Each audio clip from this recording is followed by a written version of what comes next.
عندي انا مساله واحده، وهي انني كنترأس واحد الجمعيه رياضيه فيها شركه، فيها جماهير، فيها هاد الناس.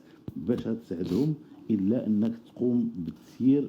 ما تنقولش لك نموذجي بارفي 100%، ولكن كنقدر ندير داكشي اللي قديت عليه. انا ما تنقول، ما عمرني جيت قلت لشي حد لا عطيت مليون ولا 100، وما عمرني طلبت شي حد باش يعطيني مليون ولا 100.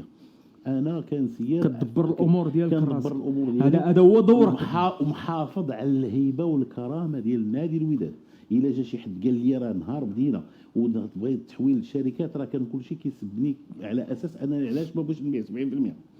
واليوم وصلوا القناعه وحده انني انا ما بغيتش نبيع هذا التاريخ والمجد ديال نادي الوداد. ما يمكنش ليا، لانه انا دخلت هذا كان ممكن نقول لهم انا وهذه الاستثمارات، ولا في اخر كل موسم نقول لهم لا الله يخليكم انا راه زدت واحد العدد ديال الفلوس وما خصكمش منين اللي ما بقاتش دابا مسموح بها دابا. لا دابا باش كاينش مسموح بها. راه انت حيت كتستثمرها في واحد المساله معينه كدير بها لوغمونطاسيون كابيتال. شي هادشي كشوف بزاف. انا ما عمرني نديرو لسبب بسيط جدا، وهو اننا هذا خيار ديالي انا، ماشي خيار ديال شي واحد. ما عمرني نديرو، ما عمرني غادي نجي دابا السلام عليكم وعليكم السلام. ولو يكون التحرك ديال 4000، انا كنقول لك انا غير واحد يجي عندي نبرك معاه ونقول له شوف اسيدي غير كون انت سليم في عقلك وجي عمر الفراغ. وحاول انك ما تريبش هادشي اللي تبنى. راه هادشي اللي مبني الان راه تيفتخروا به. عرفت شكون اللي كيفتخروا به؟ هادوك المؤسسات الدوليه.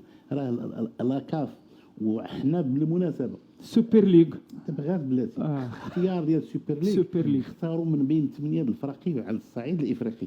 8 ماشي 80 كبدايه. شكون اللي اختارهم؟ اختارهم المستشيرين.